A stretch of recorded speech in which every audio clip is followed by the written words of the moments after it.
life imitates art as, well, Grandma gets run over by a reindeer. Also coming up, Santa's home in the North Pole has just been listed on Zillow. We take a tour inside. A little bit later on, Move Over, People magazine. North Carolina has named its very own sexiest man alive. Daily Flash starts right now.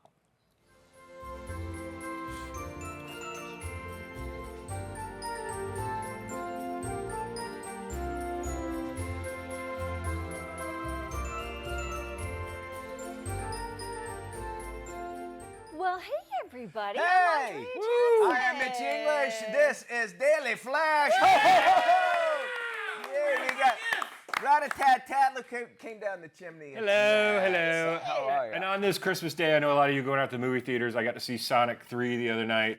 Fun movie. Jim Carrey does Jim Carrey things. So if you're looking for something to go out and it's see. like, what's Ace Ventura-ish? Yeah, Ace Ventura is. Okay. He plays his grandfather and himself, and he's just quirky and stuff. So if you're, and it's good for the whole family. It's got a bunch of '90s jokes in it for us older folks. So it's pretty good. Sonic 3, right? Sonic 3. Yeah. Were you saying he might sign up to do another one? He probably might. I mean, the way it ends, I don't know, but he was supposed to. Yeah, he loved that franchise. Because it's got money on it too. Yes, it's got money, and he loves playing the characters. Yeah. So this every year is a tradition. We do the show in our kitchen in our pajamas. Yep. And Jackson, of course, classes the thing up. You look fantastic. My ugly Christmas sweater. Do you like That's it? ugly? Yeah. This Am is I allowed to ugly. look at it? Am I Yes. allowed to stare? Yes. Because I've never wanted to be a pug more in my life. Sherlin HR. Very nice. The I like pug it. is right there in the middle of my Yes, sweater. I see There that. you go. Eyes up here, pal. I love it. Worst dog bite I ever got was from a pug. So. Really? Yeah. What's so great is we get to come into work like this, and it's so comfortable. And then James, if we can take a shot at James takes it up a notch. Not only that, but James got in an altercation this morning, an accident. You had to get out of your car like that. Right? Yeah. They loved it. You look like you the left cops a looking Detroit at me like, bathhouse. this big guy in his PJs Right, getting out of the car with his mom. All right, so I don't think you have a microphone on, do you? Yeah, I do. You do? Okay, all right, cool. So they can hear you. All All right, yeah, you're cool. All right, I didn't know. So we have a lot of fun on our Christmas Day show. We like to do things a little bit different here. You guys have things that you do at your house every Christmas Day. Do you? Matt, I love the pajamas. Yeah. Those are your llama pajamas. And llama pajamas The and I'm clearing llama everybody. pajamas. I Those love are that. so cute. Whatever doesn't offend you. Did y'all have like a Good. Christmas? We had pajamas every Yeah, morning. every pajamas. We do Christmas Day. pajamas, and we always take a picture, a Christmas picture. Yeah, sure. That's our. Matt, you guys- It really is just get around. It used to be when my dad would wake up, we'd give him a few minutes to get his head right because Christmas Eve was the only time he ever had he let himself go. So every morning we were like, be a little quiet on Christmas morning. Okay. But then it's always turn on it's usually the Disney Christmas parade. We watch that, open gifts, and okay. then we'd That's cook a big nice. steak dinner. Ooh. Matt or James, his tradition is he gets in a car wreck. Yeah. I It actually is, get. It is what it is. This is the second time within 3 months. I got in a car wreck on Christmas Day one year myself. I mean, it was a bad one though too. It was one of those where it's only a two-way stop, and it looks like, but it's a four-way. Oy. You know, and Yes. I went right in there, and careened my car. Oh my goodness. So but it was a Christmas that I remember. That's kind of good. You can't forget that one. Not at I all. get to go to the in-laws today though. Ooh. Is this your first This would be the first one, married- right? this First is your married one, yeah, and they got a bunch of big dogs and stuff, so that'll be fun. Taking my now- mom over there with. At this point now they have to treat you like family. Yeah. I'm sorry. Not the little kids table. Well, I Did I don't know. graduate up? Yeah, it's less chance of me falling off of it. So yeah, There you go. I'm guessing if he treats the dogs poorly, he might be at the little kids. I like table. their dogs. It's just one of them's a Saint Bernard who knows how to open doors. Oh. Saint Bernard. And he knows how to open doors. We were there Well, one time and I pugs- saw him open the door and I was like, what? What? Pugs apparently bite you, so I'd be very afraid of this. I'm fine with the bigger ones. It's the little Oh, ones. really? The little ones Yeah, he's it's the little concerned ones with. that always So, wow. they bark a lot the most, and they also do the damage as well. Do you? So, what are your traditions, Mitch? You We do the pajamas? pajamas. Yeah, when the kids were growing up, the last night, Christmas Eve, we would open up that Yep. present. And, you know, they got to an age where like, all right, let's open up the presents. I mean, the pajamas, they always knew what it was, right? So, but it was something nice they could rip open. So, and then we'd all sleep and wake up. And without saying anything this year, or a few years back rather, Liza did the same thing. I go, oh my gosh, we used to do the same thing. So we always Oh. get pajamas. Do you open up all your gifts on Christmas Eve, or Yes. do you wait Oh, until Christmas morning? No, Christmas morning. Christmas morning. The only okay. presents we opened up, the kids knew that they were the pajamas, Pajamas, so they could okay. put them on. But Oh, at yeah. least, you know. How about you, Maddie? I would get one on Christmas Eve, and it was Okay. usually a new pair of Jordans. So that's what so I can wear them to you the knew what Christmas it Eve was? party. Okay. Yeah. Ah, 'Cause we would okay. usually have a big Christmas Eve party at my uncle's house. Well, we used to, as a family, open up everything on Christmas Eve and then just kind of sleep in the next morning and do a big breakfast. But that's smart. Yeah, but now we wait until Christmas morning. That I could say as a dad, I would much rather do that. We're Yeah. sleep in because the kids would Yeah. wake you up. Having 4 kids running around the house, on Christmas morning, like, wake up. I'm an early riser anyway, but then we would get breakfast going Yeah. and we'd all gather around. My dad was the guy that if he bought a pencil, he would wrap the pencil. No. Hand it to heavens. And so overnight wow. before Santa Claus come, he would. I'm not exaggerating. So we'd wake up and like, oh my God, look at all these presents. Maybe a toothbrush, one toothbrush. Like, all right, thanks, Dad. But we were 5 kids, so it took forever. It was like hours. Oh my goodness. Next question: how do you do it? Is there one person, or does Dad dole them out? How do y'all do? I guess with I was an only kid, only so kid, it was just Tasmanian Devil, and then we would pass them out. Like I would give one to my mom, one to my dad. As I got older, as a selfish only child in the morning, it was just rip them Okay. apart in the I morning. wonder Yeah. what that would be like. You're Yeah, one I of was 2. kind of an older, but my sister's She's a little 7 bit years older. older, so Okay. I was kind of like an only child too. So it was always mom handing them out. And My dad always did it, and then now, as for our tradition, was one person, one of the kids get to be the Santa, what we Yeah. called it, and then if they were last year, the next kid would be able that's to do nice. it. So, and they didn't, everybody. I always love waking up in the morning and finding that Santa's been there because I always leave the plate of cookies and the Yeah. milk the night before. So I that's think my dad always- saw Santa a couple of times because he wrapped a lot of presents. He did. He yeah, had to I'm have sure seen he them. probably had a few conversations. All right, you guys know that song, Grandma Got Ran Over by Her Yes. Reindeer? Apparently, it actually happened at a recent event in upstate New York. Check this out. A pack of rogue reindeer, they're the worst, knocked 2 women off their feet during the annual turkey run. It happened in Watertown. One of the deer made a beeline for the 2 unsuspecting female runners, plowing into them in the middle of the street. Oh, no. Look at that. Many of the social media made reference to that goofy Christmas tune, Grandma Got Ran Over by a Reindeer. The deer took off. 2 women left with nothing more than just a few scrapes and bruises and some great stories too, right? Dang. That had to hurt though, nonetheless though, right? So we have a local lawyer here in town. He's actually national, but he's had this billboard up that made me chuckle Morgan when I Morgan, first saw it. He right, said, yeah. Grandma got run over by a reindeer? Question mark. Sue Santa. Sue said. He would. Do-do-do-do-do-do. I gotta be very careful what I'm about to say, but more if anybody's for gonna the sue people. Santa Claus, Yeah. yeah. I would take Morgan and Morgan. Let me Yeah, just say Morgan. that. I don't want to get sued. No. That's it. And he'd do so from the comfort of his beachfront home in Hawaii. Yeah. Absolutely Yes. right. Nice. Wearing a Wendy's hat. Exactly. That's Santa- our John Morgan. That is. Santa's home in the North Pole has just been listed on Zillow. It's not for sale, though, just for show. According to the online real estate site, Santa's home has grown in value over the last year. He and Mrs. Inflation. Claus have built up some equity. Whoa. St. Nick's home features 3 bedrooms, 2 bathrooms, sits on 25 acres of land. Wow, I think it'd be bigger. Really? Yeah, I thought it'd be a lot larger than that. Yeah. Okay, 125 Yeah. acres. Where the L's at? They staying Yeah, on the ground or elves. something? Or Yeah. in Yeah. the tree? The hired help. The Keeblers? Well, Yeah. look, it was built back in the 1800s, but very was small. recently renovated. Now worth about $1.5 million.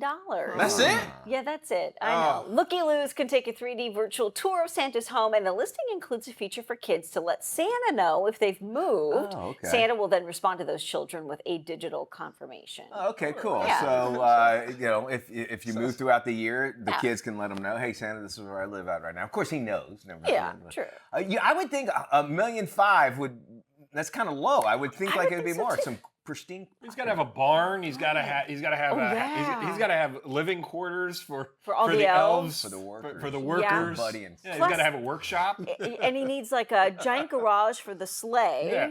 and some mechanics on staff. He's got to have a bakery. And he's got to have an Yes. office because he's got a lot of Yeah. checking up. He's got to have a mail room, right? And a a wrapping mail room. A Snowplow? whole Yeah. There's so much Snow more. Forget Yeah. it. He works out too now. He does. He Yeah. works He out. works out. He's Diesel Santa, according to Red One. Yes.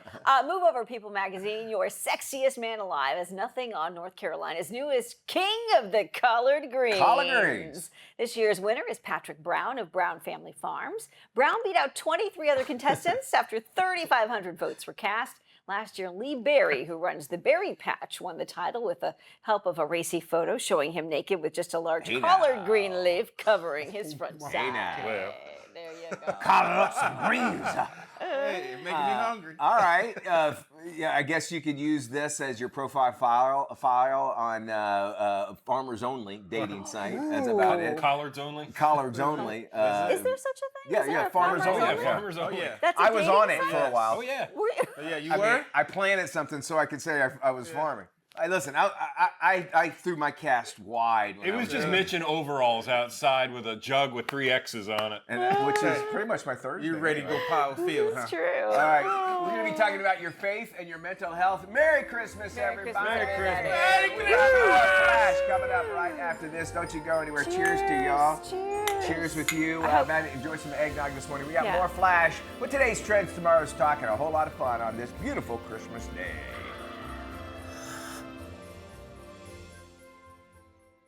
Hey, welcome back to Daily Flash. I'm Mitch English, and it is our, of course, Christmas show. I got a good question for you. Is there a connection between faith, spirituality, and our mental health? Joining us right now is clinical psychologist Dr. Michael Adams. Thank you so much, doctor, and welcome back to Daily Flash. We love having you on. Thank you so much, Mitch. Thanks for having me, and happy holidays. Happy holidays. Merry Christmas to you. All right. How can faith, maybe even spirituality, really help our own mental health? Well, there's a lot of data, a lot of studies that actually show, Mitch, that lower levels of stress, depression, anxiety accompany faith. Now, faith is very personal, right? That could be organized religion. It could be your own private path towards spirituality. But if we connect to a higher power, if you will, it definitely affects our mental well-being in a positive way. There's a lot of research that supports that. I would imagine that a lot of us lean on these coping mechanisms that we develop with spirituality or religion. What's some of the practical coping methods that people go through? Well, prayer, and prayer is a very personal thing. That could be either, an organized ritual prayer or your own kind of prayer, meditations, spiritual reading, those kind of tools. So anything that connects you once again with what you perceive as a higher power is good for your well-being. You know, when we talk about life, we all have ups and we all have downs. It's important to go through when we weather the storm. You say in your book that it's really important that faith is important to you when we weather those stressful life events. But what about your physical health and as well as your mind-body connection? Is there one, and how important is it? There's no question about that it's a two-way street, right? So our mind affects our body affects our mind. Where spirituality and faith comes in, though, is that there's some interesting, intriguing data that show that prayer, whether it's intended by yourself or by others, can actually enhance your immune system, which is always good in dealing with disease processes, right? So it's pretty exciting research that's ongoing, but there's no question that there's a two-way street involved. So your physical well-being is definitely influenced by your psychology, and by extension, by your faith. Okay, I can subscribe to all of that, and I would imagine, let's take spirituality out of the equation. Just having a positive attitude can help you physically. Maybe you might be going through an ailment by knowing, like, all right, I'm going to get through this. And stop me if you don't agree. But I would imagine that having that spirituality gives you a basis, gives you a plan, I guess, and you also a mentor, a coach, if you will. And how important is that? And if I'm not on the right track here, let me know. How important is that when we go into these phases of our life or even the seasons of our life? It's very, very important because once again, to kind of repeat myself, Mitch, you're right on target. It's about the bigger picture and being connected to that. And you got to remember something else too. When we have faith, perhaps organized religion, and we connect with other people who have similar beliefs and similar values, that is also healing. Because the best predictor of how we're going to get through life stress is how connected are we with others. So if we can connect with other people on a spiritual level, that is like a turbo enhancement, if you will. All right, Dr. Adams, you say connect with somebody spiritually. Give us some examples of that. Is it just that you have common core beliefs, or is it more? It's common core beliefs, and again, that could be ritualistic through a church or temple or whatever you're involved in. But you follow certain rituals, readings, Bible, that kind of thing. What I think is interesting in the Bible, of course, are Proverbs. So when you read Proverbs, they're fast, get to the point, and they can be very inspiring. But the more you share with others, I keep coming back to that, Mitch, the more you share with others who share common beliefs and values, the better off you're going to be physically and psychologically. I believe that too, because when you share something, you have a stronger belief in it. So if you go, hey, look, I'm part of a plan, and maybe acceptance if it's a terminal, I would imagine that would actually help you maybe release your body to the world and that sort of thing. If you have somebody, I know we have about 30 seconds here. If you have somebody that might be struggling with it, what's some ways to encourage them to maybe look spiritually so they can help themselves physically? Again, it's a very personal path. But I would suggest that people read. They start to read other paths. So whether it's Buddhism, it's Judaism, it's Christianity, or whatever your choice is. But start to read, because I always like to say about religions, they're different tribes on the same reservation. There's more commonalities than not. So I would say to people, start to read, learn a little bit about, and talk to people. I love that you said that, because you're right on the money. Take those blinders off, look at everything, and accept everybody. Great advice. That's why we love having you on, Doctor. And if you want to find out more information, we have details waiting for you at makeamericasaneagain.net. Worried about not remembering that website? Don't worry about it. It's going to be on our website, dailyflashshow.com. And guess what? We have faith in you that you'll go there and check it out to get more info. Mitch, thank you. So for anyone thinking about moving to greener pastures, an Italian village is offering villas for $1. The small village is located in central Sardinia, just off the coast of Italy. The promotion offers a beautiful climate, incredible food, ancient traditions, and of course a healthier lifestyle. The mayor of the town says that Americans are their target buyer. The town was recently flooded with more than 38,000 requests for information on houses. Most of those requests came from the U.S. The mayor has even formed a specialized team to help guide international buyers through every step of the purchase process. But there's a catch. Always a catch. Always a catch. Well, that's a possibility. These bargains are for properties that require a significant amount of renovation. There it is. Braden, our camera guy, said no bathroom. No That's bathrooms. probably a big possibility. It's a hole in the ground, and I mean, we're Italians just complaining that us Americans were going over there and breaking stuff as tourists anyway. Weren't they complaining about that? I know when I went over to Greece for my honeymoon this year, we took over this entire town. The entire town was 5,000 people, and they're like, the cruise ship's coming in with all of you tourists is about 15,000 people. So now they want us all to go over there, and they're like, oh, come fix our things, Americans, with your American monies. My question is, if you do go ahead and buy one of these homes for $1 and you've got to renovate a home, I don't imagine there's a Home Depot in Sardinia. I'm just throwing that out there. I saw them building houses out there, and I'm like, where do they get the things to do this? There's no Ace Hardware or Home Depot or Lowe's. The shipping charge for lumber has got to be through the roof. They just see us bringing in double wides. Yeah. Hey, where's your hookup over here so I can get your best option. Fingers What full. did I just eat with John Graham? He's joining us with some cool Christmas goodies. We'll find out if you would eat Cinnamon Toast Crunch bacon.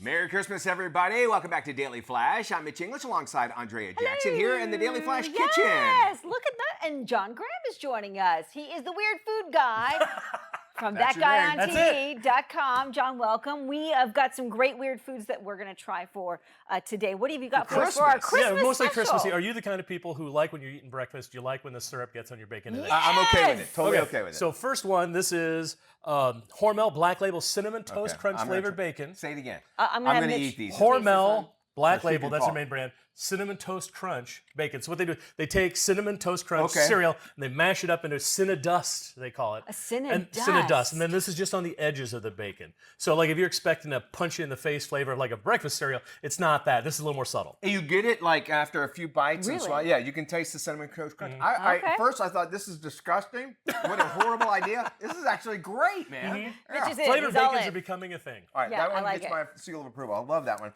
And you can get these at supermarkets right now? Yeah, this is Walmart and Kroger, but not every Walmart and okay. Kroger. Okay. So check your Specialty. local listings. Makes Got a it. lot of sense. Walmart, another exclusive. This is only at Walmart. For about a year now, they've been doing these little bottles of hot sauces. And they rotate ones in and rotate ones out. They're great for stocking stuffers. They're $1. okay. They're also great if you want to take one on an airplane, believe it or not, because they're small enough you can take hot sauce. These bottles of hot sauces on an airplane. So now two of the newest ones, let's see. This one is Bear and Burton's breakfast sauce. Let me hand that to one of you two. Okay. And then we've also Can I try got Guy Fieri's Flavortown famous donkey sauce. Oh, Now, donkey sauce is a little spicy, but basically it's a very, very garlicky mayo. Oh, yeah, that smells good. And then the thing I like about this Bear and Burton breakfast sauce is it uses Florida-grown daddle peppers, which are a little different from a lot of other hot like peppers. that. They're I a like little it. smoky, a little fruity. It's a sweet sauce. It'd be good on bacon. Every uncle will need one of these because they bring their own. Next up is something for the Yeah, Girl Scouts. Girl Scout cookie thin mint candy canes. Candy canes are another big trend right now.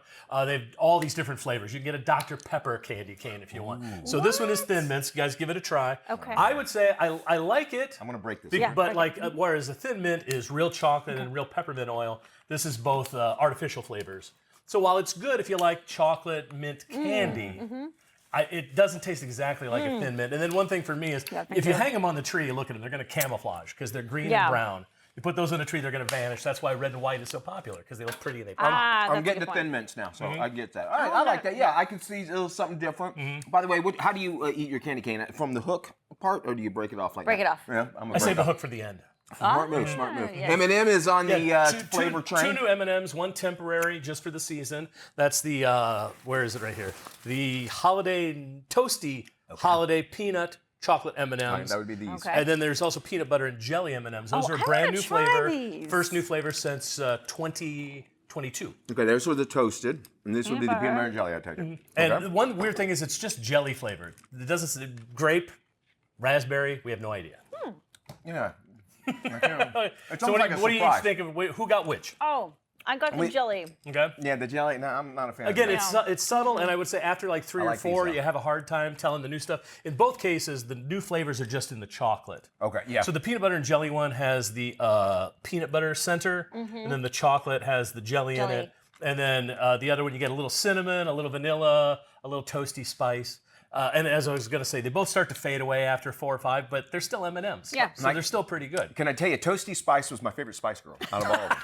Believe it or not. Our friends at Hardee's has got a breakfast. Yeah, this I'm I figured excited we'd my wrap God, it up this with looks here. amazing. So cinnamon and raisin biscuits. Now they eliminated these from the menu about 20 years ago. I remember this. I was sad when they went away. They came back last year. They came back again this year. Matt, the you new want thing this year is all day long. So you can get them for breakfast. You can also have day them at long. lunchtime or at dinner. And then they were also nice enough, since they were nice enough to bring these, so you didn't have to eat biscuits that have been in the trunk of my car overnight. We also got, they're also doing Thank you. candied bacon this year, which is full on caramelized brown sugar and black pepper Matt, try one on the of those. bacon. You can get them on a breakfast sandwich, you get them on a chicken sandwich, you get them on a burger, or you can just get a side of bacon. I love it, and I love that idea because I'm that way. If I want just a biscuit and bacon, you got it. I love this. And then they also have some sandwich offerings. Yeah. Well, the sandwiches, the new sandwiches right now all have the candied bacon on them. Oh, So there's a biscuit okay. sandwich, a burger, a chicken sandwich. Or just the bacon. Yeah, by or just yourself. bacon if you just want a side of bacon. Apparently that's very popular. Now, you could. It's like one of those 4 bites and you're in, right? Yeah, I mean, you could eat the whole pack of that just right off the bat. And I love you can carry this in the car with you. Yeah. Now I don't want to jump past. Tell me what you thought of the biscuits, because the they're biscuits, amazing. like for me, they light up I mean, all the I- pleasure How do they centers not of your have brain. these It's for 20 years? sweet, it's salty, it's savory, it's candy, All of it's the above. everything. Yeah, how do they not have these for 20 years? Yeah, I don't know. Like, They this is just- a must. They brought them back. I miss them so much. Yeah, they're perfect. It's one of those things you're And gonna Hardee's is remember. in 31 states around the country. Also known as. Well, Carl's Jr., but Carl's Jr. does not have these. Only go the to Hardee's. So Oh. West Coast people, I'm sorry. Too bad, so sad. I'd buy these just to take home and make sandwiches and stuff. Great like that. idea. Excellent idea. Right? Pick them on the way Then home. you can Tell your mix them family you together. did it. Yes. John, you always bring great stuff. Merry Christmas to you. you very much. You're our Santa Back Claus. at ya.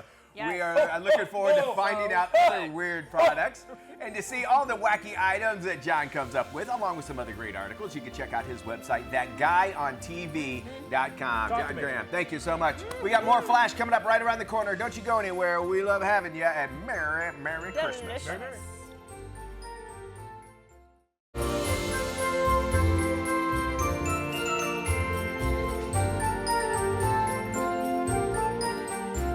Merry Christmas, everybody. I'm Mitch English. And I'm Andrea Jackson. This is Daily Flash, your source for trending news and entertainment. Look who's joining us at the Big Hello. Kids Big table. Kids table. It's Christmas. I get to spend it over here. There you go, Maddie. Doolittle. We are, this is our Christmas tradition here at Yeah. Daily Flash, and that, of course, is doing the show in our PJs in the kitchen. Yes. Like at home. Have you guys ever thought about where did some of these holiday traditions come from? For instance, like Charlie Brown Yeah. Christmas. I mean, Okay. obviously that's a classic Christmas cartoon. Yeah. But did you know that CBS actually rejected it initially? They Really? did Wow. not want it on their channel, but they went ahead and accepted it because they needed the content for programming. When it aired, almost half of all television sets in the U.S. were watching a Holy Charlie cow. Brown Christmas. So they didn't buy it. They thought the tree thing was awful. They didn't like the cartoon. You name it. Yeah, and you watch it, and which is apropos for Charlie Brown. Yes. If you think about it, like Charlie Brown, the character Charlie Yeah. Brown, because no one likes him and that sort Yeah. of thing, and he seems So to be good. everybody's He's favorite. a bald 5-year-old. Yeah. Or something like that, you know. Got that weird curl thing. He's Yeah, a blockhead. blockhead, he's got Right, that very weird good. patch at 5 or That's 6 interesting. Okay. Yeah, it went on to win a Peabody Award, all sorts of accolades, and of course to this day it is still on Apple TV. Has And it. any How many of kind- those little trees do they sell? now? Oh, Yeah. James- thousands. I would say I guarantee the guy who said no after it became so famous took all the credit and said, I knew it was going to be a hit. Of course Yes, it knew did. it. 100. Yes, of And course it whenever did. you think of sad music for kids, they always play that. Da, na, na, Yeah. that's what Christmas time is here again. They play that anytime. Yeah. So anyway, Elf on the Shelf. that had to be a marketing That's, thing. yeah. Yeah, Am I right? so more than 13 million elves have been adopted since 2005 when a woman by the name of Carol Abersold and her daughter, Shonda, published the book Elf on a Shelf, A Christmas Tradition that came with the toy. Social media had a huge part Certainly. in promoting that. I do love Yeah. when people get creative with that thing. And they just get absurd with it. Well, parents go into it saying, "This is going to be great." Third Yeah. day, they're like, I'm over it. "Where I is can't wait to where's he have going a to wind kid up now?" just to do that. Really? Oh, the stuff Well, he I'm gonna does it do on when I his think- own, but the elf. runs around, so Yeah, you have yeah. to find him. in Oh, different places. yeah, it's going to be interesting in my house. We love a good Yule log here on Daily Oh, we Flash. do, don't we? Yeah, Yule logs were part of the ancient winter solstice celebrations, but Americans turned the Yule log into a huge television must-see when WPIX TV in New York City aired a continuous 17-second loop of a fireplace for 3 hours believe that? with holiday music, and it was the highest-rated show during Christmas. I love that. And now, though, with streaming, you Oh, can do it you anytime. can pick your You know, Yule this- log it and kinda your takes theme. it away, It does, Those right? yeah. YouTube pages that have it, and Yes. you know the clicks they for a 13-hour loop of whatever is Yes. on there. That's where the money is. But the rawness and of it being broadcast, it was like a tradition, I guess. Yeah, right? I think so too. And then buy to it. find it on your television, that was always takes a it- yeah, part yeah, of it exactly. too. What about ugly Christmas sweaters? I would say that was probably in the 90s, because the 80s, Bill Cosby made every sweater really ugly, Yeah. and then they go, well, that's an ugly. Hey, let's have a theme. Am I right? You were close. 2001, a couple of guys, 2000s. a couple of guys wrote a book called The Ugly Christmas Sweater, and that became the Christmas sweater party book. And all of a sudden, everybody sort of like, clung on to it, and it became a thing. The Wow. I ugly figured it was Christmas just the sweater. HR woman in some office. They're like, that's ugly. We got to go make fun of that. That's a good one. Yeah, Ugly Christmas Sweater Party Book is what it was called, and it came out in 2001. Okay. All right, cookies and milk for Santa? Like leaving it out for Yeah. them? That has to be way back in the 1800s, I would imagine. right? Yeah, Norse mythology. It comes from Norse wow, mythology. okay. But Americans took it up a notch during the Deep Depression because they wanted to kind of sweeten life up a little bit. So they left sugary sweets like sweet cookies, sugar cookies, okay. with a hot cup of cocoa or coffee, just to kind of represent wealth and prosperity and hope for the new year. That makes a whole lot Yeah. of sense. And, Santa does get hungry. He's all over the world last night. And I would imagine being today would, he's Do you think Santa's full on like, you know what? cookies. No more of these like quickie fast food cookies. I want the crumble gift card. And I don't want them to be gluten-free. I don't want, right? I want oat Bougie milk. Santa. I I want oat milk out there. Like it can't be You gotta leave carrots for the reindeer. Carrots for the yeah. reindeer. I like that. Yes. All right, we got more Flash right here. You got Matt, Andrea, Mitch, and Franklin from Charlie Brown in there. We'll have more after this.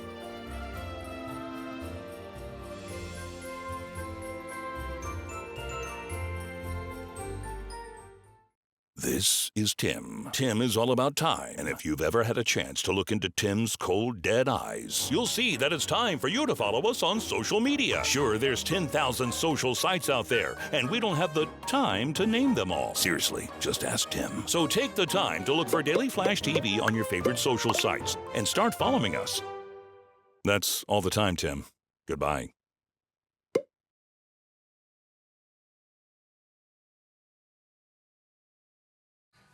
Hey, welcome back to Daily Flash. I'm Mitch English. It is time to get on the scene. This week, Doreen is chatting it up with female bass player Mohini Day.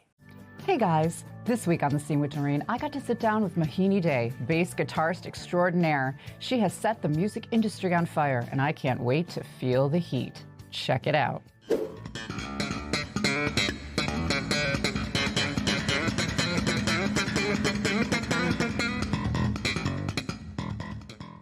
When was the first time it hit you that you really are a role model for so many young girls?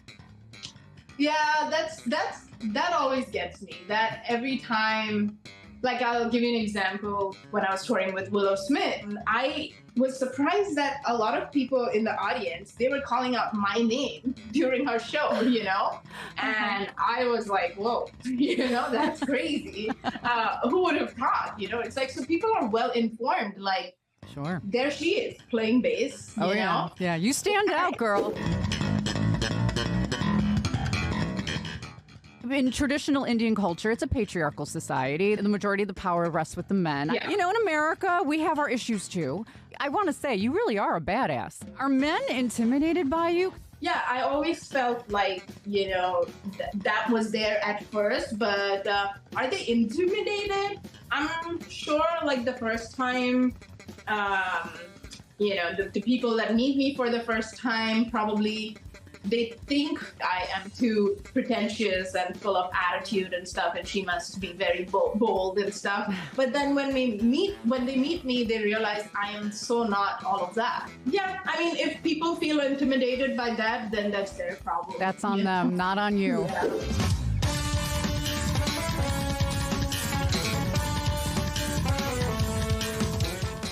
I know you have an affinity for fashion as well as music. So I want to know, is there a Mohini Day fashion line in the works?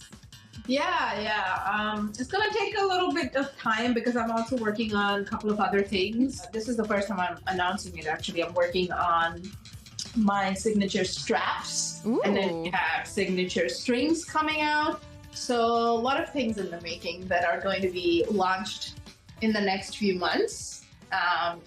Yeah, I'm really excited about that. And the fashion thing, I used to cut up my mom's saris and just clothes and make my own outfits. And I like to design my own outfits for my photo shoots, for my album cover, for my performances. And I like to wear my own designs, you know? That's awesome. You're on stage wearing your creations so everyone can see it. It's like a walking billboard. It's perfect.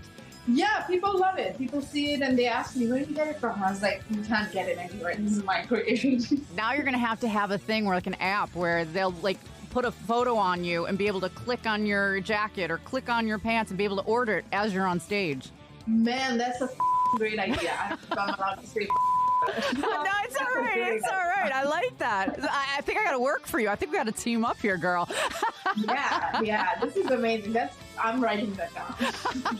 You're really setting the industry on fire. You're changing the way people perceive an instrument that, like you said, is very, you know, traditionally masculine, and you're adding this whole new flavor and look and sound, and hats off to you. Thank you so much. I had such a great time. Mohini has redefined the very definition of bass guitar player, and I can't wait to see what she has in store for us next. And if you want to hear more of our great conversation, you can visit right here. I'm Doreen Taylor with The Scene with Doreen here at the Daily Flash each week. See you next time. Hey, welcome back to Daily Flash. I'm Mitch English. It's Christmas, and I started actually thinking about jolly old St. Nick, as we all do, right? But how did Santa actually become Santa? Well, joining us today to talk about it is Reverend Philip Kay, the author of Nicholas of Myra. Reverend, welcome to the show. Thank you for joining us. Thanks for having me, Mitch. I appreciate it. Merry Christmas to you. Let me ask you, what inspired you to actually start to explore the history of good old jolly old St. Nick? Well, actually, it was based on a dream. I had this crazy dream. I was sitting on a beach next to this old dude. Okay. And he asked me what I did, and I was into computer programming at the time. And I said, but what I really want to do is write books and tell stories. And so he asked, would you tell my story? Okay. Now, usually as an author, I say no to this question because I've got my own stories to write. But for some reason in this dream, I was like, sure, Nick, you know, what do you want? What's your story? And he shook my hand. And as soon as he did, I saw the whole story. It was like watching a movie on fast forward. Got up the next morning, wrote a 10-page outline, and within a week, I had 10,000 words down. Wow. All right, It well, was, yeah. your story kind of different. It's a little different from the modern images that we have Santa Claus. How so? Well, first of all, he's skinny. I think Okay. that's probably something you might want to think about first. But Nicholas, he lived during a time of basically when Christianity was illegal in the Roman Empire. He Okay. saw it go from illegal to legal, and through all the trials and tribulations that he had, his faith was basically the main thing that really kept him going. And so while we have Santa Claus, who is this magical elf who's constantly generous during Christmas, Nicholas was a real man who was constantly generous when the world was not. Well, now this novel kind of goes through themes of not only faith but resilience during that persecution, as you speak. How do those aspects of Saint Nick's life actually resonate with readers today? Well, one aspect I hope that any person out there reading Nicholas and Myra was just how kind of good we have it nowadays when it comes to religious freedom. Uh-huh. I mean, it's you can actually be whatever faith or religion you want, and it's okay. There's no one out there trying to really knock you down or anything. Right. I know some folks around this time, like I'd have some friends say, "Hey, I can't say Merry Christmas at work," and I'm like, "Well, that's your boss talking." But as a customer, you can say Merry Christmas all day long. Yeah. So whenever you go out and about, you can say, if you say Merry Christmas first, then that'll give them permission to say it back. And I I love would that hope idea. that some people, yeah, I think it's something that we're kind of forgetting there in it. And I can I always say appreciate. say Merry Christmas first. Yeah. I do it all the time whenever I'm out and about, especially around this time of the season. I want to Say talk. Merry Christmas first. I want to talk about this because there was some loss in your life, referring to your wife Kristen, that actually played a big role in this, and I wanted to make sure we got to this. Can you maybe share how her memory inspired the story? Yeah, my wife was a paraplegic. She got into a wheelchair when she was about 13 after a skiing accident, and she was very devout in her faith. And sometimes she had problems. She had struggles, I think, as all people do with their faith. Right. And I always told her, I was like, look, all you have to say is, I believe God is possible. And that pretty much shuts down the argument right there, because we're still learning things on how we got here and how we, all got into this world. But the thing with her was that being in a wheelchair, despite being in a wheelchair, Uh-huh. this woman was tough as nails. All right. We got married. We were married for 22 years. She became a court reporter for the local government, making 6 figures a year. She gave birth to 2 healthy babies when the Wow. doctors told her she couldn't. Yeah. I mean, to me, she was a constant source of inspiration. And I had a little trouble writing Nicholas because, I don't write, religious historical fiction. I usually write science fiction. So this was kind of out of my league, but she really wanted me to finish the book. And it wasn't until about after she passed, I came across it again and just got to work on it and put it out there. I love that. Because I know that this is something she would be proud of. This is something that she would want to read. You made mention that you have other writings, but screenwriting comic books, I understand, did have any influence over the story? Well, it really helps. Like screenwriting, it's all about what you see and what you hear. And with novels, you can dive more into the character, into the points of view, into what they're feeling and what's going on. So it really helped me with understanding the visuals and trying to create that historic authenticity. I had to do a ton of research into the Roman Empire Sure. because there were things I saw in this dream that didn't make sense. Like there were holes in the ceiling, like purposefully put holes. And I found out later that's a part of Roman architecture. They would actually have a hole in the ceiling with a small pool below that it would gather water so they could bathe in the morning.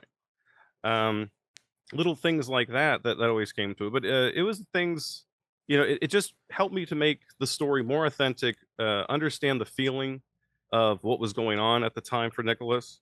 And, because the goal is to really put the reader in the world as best you can without going overboard with the details. Sure. And I can appreciate that. We gather all of our experiences, no matter what we do, in all work that we do. So I actually appreciate that. And I love that your inspiration was your wife, and that she's proud of you as well.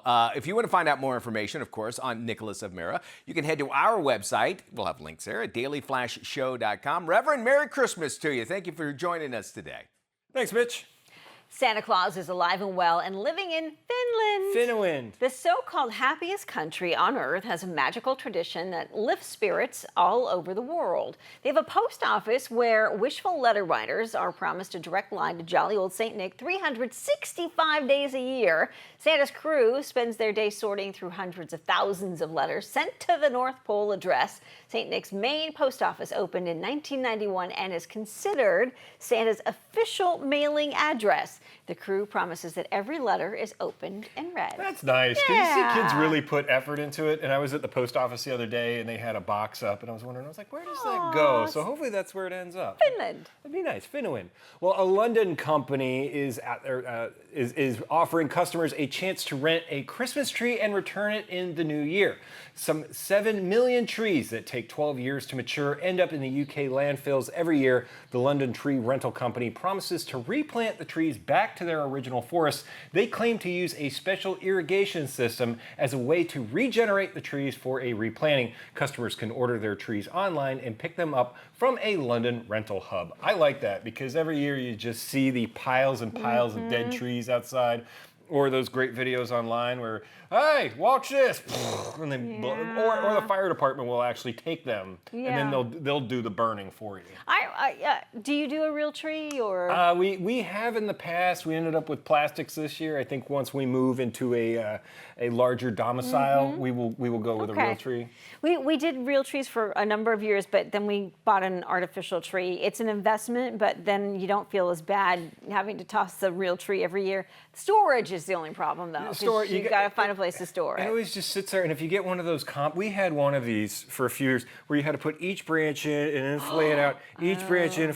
I dreaded it every year. I would find when I got old enough to have a car, I found a reason to not be there when they pull the tree out. Their work either way. All right, stay with us. Today's trends, tomorrow's talk on this Christmas Day special Daily Flash. Ho, ho, ho. Hey, welcome back to Daily Flash on this very special Christmas edition of Daily Flash. So at the end of Christmas Day, all the food is done, the presents are done and all that. We have a tradition of literally just zoning out and watching the dumbest TV that's available. I like that. We're done with the Christmas movies, all that's done. So we'll just go find something stupid. We will watch like Dumb and Dumber or something that just like, because you've had to deal with the family. You've had to deal with the food. You've dealt with all this gifting and everything. So in our house, it's always just been this, I just want to go stupid for 5 minutes and not think about anything. Because then next week, it's always, a lot of people have off work and all that. Yeah. So then you're just like, it's like a decompression time of the year. So you guys I think you need it. I think you need it. Especially, I mean, because we just had Thanksgiving a month ago. We had probably a lot of people in town, that sort of thing. And you need that time to go, all right, I want to relax. And then comes New Year's Eve. Preparing yourself for that day. We always used to do a trip for New Year's Eve. And I'm so glad this year we've just decided we're staying home. We're not going out. Like we don't do the downtown thing anymore. We don't do the bars thing anymore. So we're just going to stay home and watch Anderson Cooper and Andy Cohen get hammered and enjoy that. Two gay guys getting drunk. I mean, it's better for you to start off the New Year's. It's really what it is, right? It's turned into an annual tradition. Yeah, I mean, why not? I think so. I think our thing is, and when you have kids, that's the plan. It never winds up that way because they want to play with their toys and stuff. But I love it at the age that my bonus son is at now, he's 13, where he wants to go hang out with his friends where they go and do their stuff. They go play with their... It always used to be a fight on Christmas morning of, oh, my dad didn't go get batteries. Now more stores are open on Christmas Day. True, yeah. But back then, nothing was open. You couldn't find anything open except, Chinese restaurants. I always feel bad for the folks at CVS and Walgreens because they're open 365 and they've got to work there that day. I'm like, and somebody's stopping by a CVS to buy a last-minute Christmas gift. We've worked with one of those guys before. It's always, really, that's when you do your Christmas shopping? Christmas Day at CVS. When I worked at Disney, there were people that would request to work on those days. One, to get away from their families, and two, because they were able to help other families kind of enjoy the day, and they got time and a half. Isn't that one of the most busiest days? Busiest day. You got to be there when the park opens because it will go capacity right at 10 a.m. Where the fire chief will say, fire marshal will say, no more allowed in. It's a fire hazard. Anyway, we want to thank you for spending Christmas Day with us. Our biggest gift is the fact that you are joining us, so thank you so much. Yes, and we will be here for your New Year's Day special. My nude? I'm going to be here for my nude day special. There's nothing on under there. Special. And a little tease there. That's your present. Take care. Merry Christmas, everyone. Merry Christmas.